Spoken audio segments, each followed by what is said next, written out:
ரவை கிச்சடி வந்து ஒரு தடவை இந்த மாதிரி செஞ்சு பாருங்கள். டேஸ்ட்டும் ரொம்ப நல்லாயிருக்கும். நல்லா சாஃப்டாகவும் இருக்கும். இது சும்மா சாப்பிடவே நல்லாயிருக்கும். நீங்கள் சட்னி கூட தொட்டு சாப்பிட்டிங்கன்னா டேஸ்ட்டும் இன்னும் ரொம்ப நல்லாயிருக்கும். இது எப்படி செய்யலான்னு பார்ப்போம். பேனில் வந்து 2 டேபிள் ஸ்பூன் வந்து எண்ணெய் சேர்த்துடலாம். எண்ணெய் கொஞ்சம் கூட இருந்தால் தான் இது டேஸ்ட்டு நல்லாயிருக்கும். இதுக்கு கூட ஒரு டேபிள் ஸ்பூன் வந்து நெய்யும் சேர்த்துடலாம். நெய்யும் எண்ணெயும் நல்லா சூடான பிறகு முந்திரி பருப்பு வந்து ஒரு 10 முந்திரி பருப்பு போல் போட்டு லைட்டாக கலர் மாற வரைக்கும் வறுத்து தனியாக வச்சிடலாம். முந்திரி பருப்பு இருந்தால் சேர்த்துக்கோங்க, இல்லைன்னா பரவாயில்ல. சேர்க்கும் போது டேஸ்ட்டு நல்லாயிருக்கும். அதை தனியாக எடுத்து வச்சுட்டு கடுகு ஒரு 1/2 டீஸ்பூன் கடுகு அதே எண்ணெயில் போட்டு நல்லா பொரிய விட்டுட்டு 1 டேபிள் ஸ்பூன் கடலைப்பருப்பு சேர்த்து லைட்டாக கலர் மாற வரைக்கும் வறுத்துட்டு இதுக்கு கூட வந்து ஒரு 5-6 பல் பூண்டு, சின்ன பல் பூண்டுனா முழுசாக சேர்த்துக்கோங்க, பெருசுனா 2ஆக நீளமாக வெட்டி சேர்த்துக்கோங்க. 1/2 டீஸ்பூன் இஞ்சி நல்லா சின்னதாக வெட்டினது இதையும் போட்டு ஒரே ஒரு நிமிஷம் மட்டும் வதக்கி விட்டுட்டு ஒரு கொத்து கருவேப்பிலை சேர்த்துடலாம். பச்சை மிளகாய் ஒரே ஒரு பச்சை மிளகாய் சின்னதாக வெட்டி சேர்த்துருக்கேன், அதையும் போட்டு ஒரு வதக்கிட்டு பெரிய வெங்காயத்தை வந்து ஒரு பெரிய வெங்காயம் அதை நல்லா சின்னதாக வெட்டி சேர்த்துடலாம்.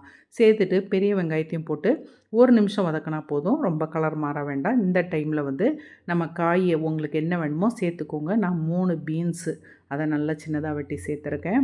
இதுக்கு கூட ஒரு கேரட்டு சேர்க்குறேன். கேரட்டும் வந்து மீடியம் சைஸ் கேரட்டு தான், அதையும் நல்லா சின்னதாக வெட்டி சேர்த்துட்டு ஒரு கிண்டி விட்டுட்டு பச்சை பட்டாணி வந்து ஃப்ரெஷ்ஷாக இருந்தால் அப்படியே சேர்த்துருங்க, காஞ்சதுன்னா ஊற வச்சுட்டு குக்கரில் வேக வச்சு சேர்த்துட்டு நல்லா வதக்கிடலாம்.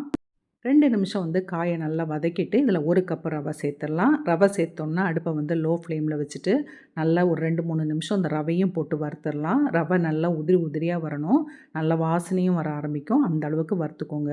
அப்போ தான் கிச்சடி டேஸ்ட்டு நல்லாயிருக்கும். இந்த டைமில் வந்து கொஞ்சமாக மஞ்சள் பொடி அதையும் போட்டு நல்லா கலந்து விட்டுட்டு இதில் மெயினாக சேருங்க ஒரு 1/2 டீஸ்பூன் வந்து சாம்பார் பொடி. கிச்சடிக்கு டேஸ்ட்டே ரொம்ப நல்லாயிருக்கும். கொஞ்சமாக மிளகாத்தூள் சேர்த்துருக்கேன், ஏன்னா நம்ம சாம்பார் பொடி சேர்த்துருக்கோம், ஒரு பச்சை மிளகாய் சேர்த்துருக்கோம், அதனால் கொஞ்சமாக மிளகாத்தூளையும் சேர்த்து ஒரு நிமிஷம் வதக்கி விட்டுட்டு ஒரே ஒரு தக்காளி அதை நல்லா சின்னதாக வெட்டி சேர்த்து வதக்கி விட்டுடலாம்.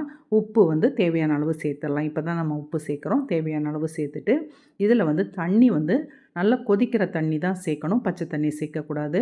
1 கப்பு ரவைக்கு வந்து 3 கப்பு வந்து நல்லா சூடான தண்ணியை சேர்த்து நல்லா கலந்து விட்டுட்டு மூடி போட்டு இதை நல்லா ஒரு 2லேருந்து 3 நிமிஷம் வேக விட்டுடலாம். அடுப்பு சிம்மிலே இருக்கட்டு. நான் ஒரு 3 நிமிஷம் வேக விட்டேன். இப்போ திறந்து இதை மாதிரி கிண்டினிங்கன்னா நல்லா ஒட்டாமல் இந்த மாதிரி வரும். இந்த டைமில் வந்து ஒரு 1/2 டீஸ்பூன் வந்து எலுமிச்சம்பழம் ஜூஸு சேர்த்துக்கோங்க. கொத்தமல்லி இலை கொஞ்சம், அது ரொம்ப நிறைய வேண்டாம், கொஞ்சமாக சின்னதாக வெட்டி சேர்த்துருங்க.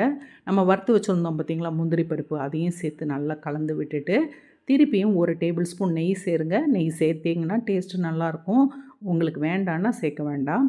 நான் 1 டேபிள் ஸ்பூன் நெய்யும் சேர்த்துருக்கேன், அதையும் சேர்த்து நல்லா கலந்து விட்டுட்டு அடுப்புலேருந்து இறக்கிற வேண்டியது தான். சூப்பராக கிச்சடி வந்து ரெடி ஆகிட்டுது.